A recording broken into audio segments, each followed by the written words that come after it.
greetings everyone. My name is Shivang Singhal and I am here from the studio of IIHM Delhi campus with my colleague Devangan Das. Greetings of the day everyone. Young Chef Olympiad is the biggest culinary competition happening in India and more than 50 plus countries are participating in it. Sustainable development in the academic world is the agenda of the day. At the Young Chef Olympiad opening ceremony, we have eminent speakers on the topic of how to enhance global partnership for the sustainable development in academia and industry. Now let's hands over to the ground team. Remember my time when I So, we passed good out afternoon, from everyone. school, from the Here, hotel the school. another discussion There between the were judges, too panel of judges many is going on over students how enhancing the and too partnership less between jobs. the sustainable Today, development. So, we will the show for it. wheel has changed. Yeah? There are too many jobs available, but too few students. It is not too few students, what I have understood. It is too few skills. There is a gap in what the industry requires and what the students. I am specifically talking about the Indian scenario. There is a gap on what the students are being trained on, except for a few responsible institutions like IIHM being one of them, which are dynamic. The overall curriculum which India runs as for hospitality, there is a huge gap what the industry needs because as we were listening in the previous panels also, there India was a closed economy, and then in the last 20 years there is a sudden boom which has happened.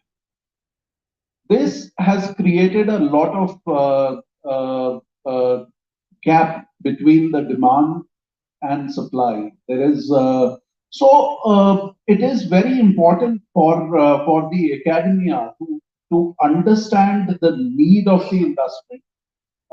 See, I if I talk about my company, we hire students from who are already trained for 3 4 years, and then we train them again for 1 year to bring them to our levels of service, to our levels of expectations. If we can bridge that gap, we can we can provide many more jobs. We can provide much better salaries. We can provide much better facilities.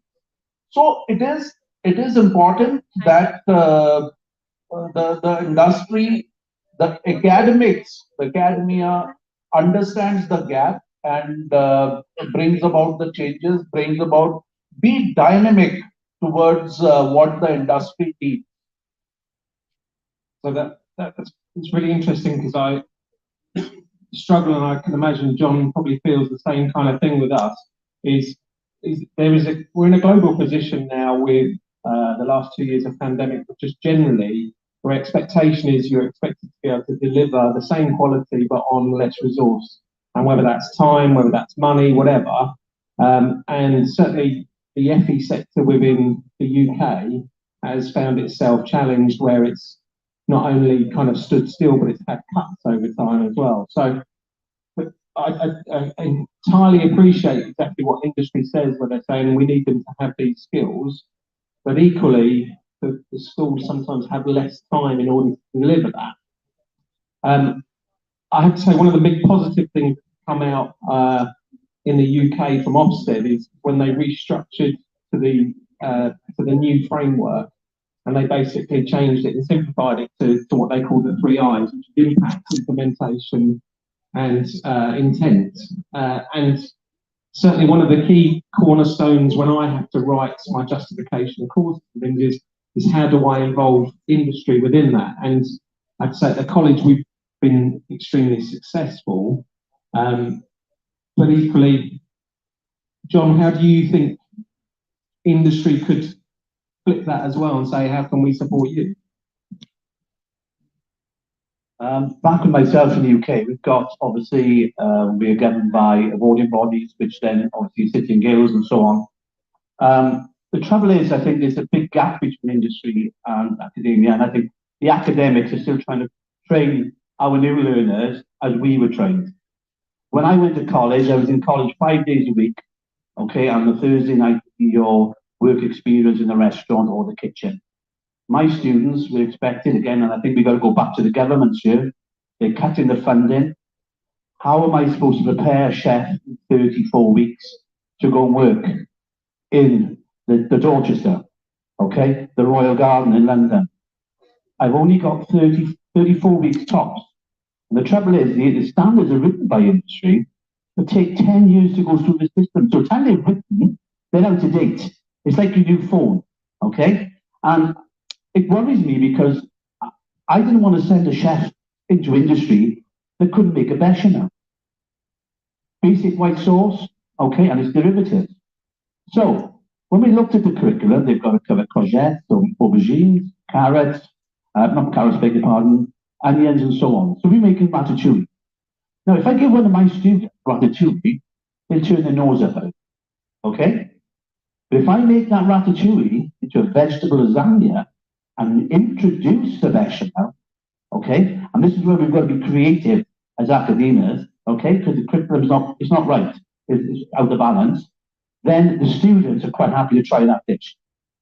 And I think that's what we've got to do, is be innovative with the curriculum and then make it fit for purpose for industry standards, okay? Because the only way it's going to fit it, and go home and practice what your mentors show you. I have students come in, we do week one, basic cuts of vegetables. I think why young Chef Olympia is still hammering home, you know, the cuts of veg on stage one. I think it's so important, okay, if you know your basic cuts of veg, but go home and practice it. I'll ask my students that a week later to practice a julienne of a vegetable, carrot, they've forgotten. So they don't go home and practice it. They don't research chefs at the moment in the industry. I went to Fan Kuman Estate and nobody knew who Raymond Blanc was. All right, it was myself and another member of staff knew who Raymond Blanc was. So it's quite worrying that as students, you need to research all the chefs here today, look at their history, look where they work, okay? And take those skills and develop yourself in professional kitchens, because that's where you're going to earn at the moment and have a fantastic career moving forward. Thank you. Thank you. Certainly from my point of view, I would implore you to keep that year extra, because we're in such a rush these days for everybody to be the finished product, and that translates to the students as well. And that's what I see is the challenge for that generation. They live in this instant world where if they can't do something first time, then they're a failure at it, or they're just not good enough, or they'll give it up. So from an academic point of view, I would implore you, because as chefs we're constantly learning, and I know the people who are here today, we're all still learning as well. So I do get the flip side where you're saying if I could get them trained quicker, then I'd take more staff on. But please don't ever stop that training.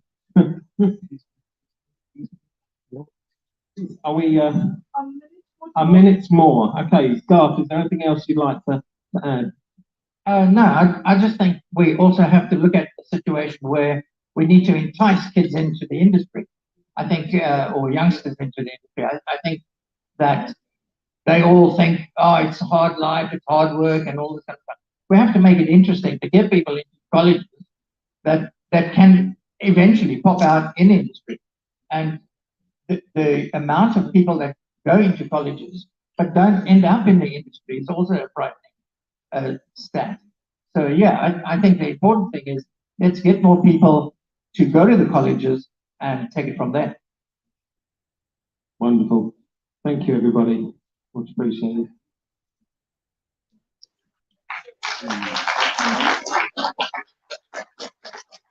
Chef, we have a question from my very dear mentor from Uganda, Henry. Yes, up to you. If somebody could just hand a mic.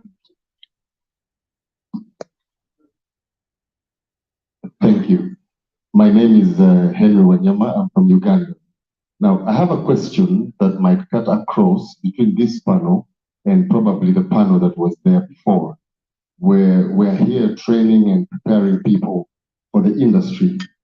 But there's a challenge in the industry because we have another team that is part of the industry, but they don't have a hospitality background. We have the marketers and all the procurement officers and all these other people. And we're here talking about sustainability. Now, there's a scenario where the business owner doesn't care about your issues. All they want is they want to make money. They want cheese that is imported from Switzerland or some kind of steak that comes from somewhere. And for them, their issue is the money. So the marketing personnel will go and sell as much as they can. So it comes back to you as the chef, we need this, and it has to be done this way. And sometimes it does not really resonate with your ideology of sustainability. Now, the biggest challenge, for example, for my institution, my scholars go to work, and the first 3-4 months, they are repelled from work. And this is what they say to me. I'm going to say it in Luganda, then I will interpret it for you. They say, Chef, ebintu birungi naye tebikola. Your ideas and everything you're giving us is brilliant. But when we go there, it doesn't work. Because to the other people, it doesn't make sense. For them, they want to make money. So my question is, how do we address that part of the team players that do not have a hospitality background, but they're also part of us? And many times, I think they contribute towards the waste that we're trying to get rid of. They're going to bring all these kinds of cheese and everything, and the person we're making it for is going to consume only probably 25 or 30%. And then the rest, there's no one else that's going to use it. You're going to take a whole liter of whipping cream that is imported from wherever, and you're going to use only 200 mils of it. And the rest until 3-4 months, when probably another customer who wants the same comes, then you can use it. If they do not come, it goes to waste. So how do we address that part of the team players in the industry that do not have a hospitality background? So that is to us here and other people. Wow. How do you change the mindset of somebody who cares more about money than anything else, essentially? It's a tricky one, and I've been in situations like this where I was fortunate to spend some time in South Africa, right on the Botswana border, on a game reserve, and I was speaking to the chef, and they get a lot of overseas clients who will come in and they will expect to have their Western food served to them. And I turned around and challenged him. I said, when you come to this place, and maybe I'm different because of my hospitality background, but I said, I've come for the culture as much as anything else. I haven't come, I could go to Regent's Park Zoo in London if I just wanted to see animals. But what I want to see and what I want to feel is the culture of the place. And so I implored him to serve food that he would serve normally to his staff and things like that, and say this is part of the experience. Whether you can challenge something like the top of the tree who is money driven is easier said than done. But I think if you embrace a unique selling point, then business works. And that's the bottom line, is if you have somebody who you think understands business, then they should be able to understand the concepts of it. Otherwise, I would simply move on. That matchmaking is very difficult, Chef. You can't have both. No, you do, but then mostly I think that's the question only Henry asked, but I'm very sure it's in the mind of a lot of, the top operational leaders of the industry having the same question out. Now I could see the expression, Chef Jervis, in your face when that question came to you. You already had the answer, a lot of answers actually, but I know it came out very, very subtle, in a very subtle manner. Excellent. Yes, Chef Vineet. I just wanted to add a very small thing. Anybody who is, whether hospitality background or no hospitality background, understands money as much as possible. When we do business, whether we run a training institution, whether we run a restaurant, a hotel, or any business for that matter, the the aim is to generate some money and some employment and benefit the society and benefit the owner finally. So if all the decisions, whether it is a cooking decision or it is running the business or it is sustainability or anything to do with any decision making, if it leads to making money, whatever small amount it is, it will be accepted very easily. And that is how all the people who are in decision making positions should lead their decision making abilities too. That's the equation that works. That's the chemistry that works. Yes.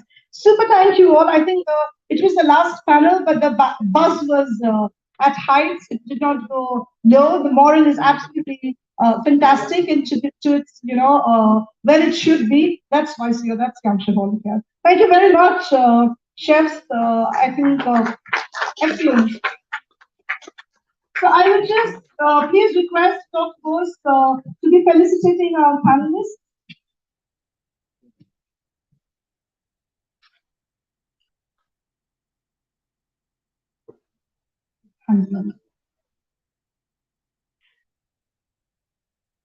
Chef Vineet Manocha,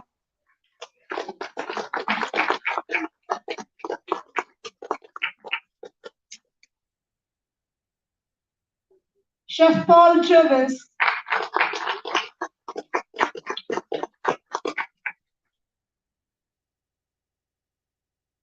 Chef Gard Strobel,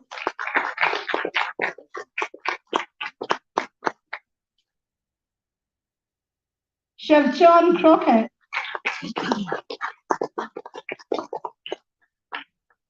thank you so much, panelists, judges. See you all around. Big, fast, furious journey ahead. Request Dr. Bose to stay and share your Thank you remarks everyone for in being terms with of us. These are our telling the YCO panelists judges talking how about this enhancing performed. global Because partnership you are the over final sustainable judge. development. Over to We you, will sir. keep you posted until the next time. Thank you very much, everybody. Thanks to all the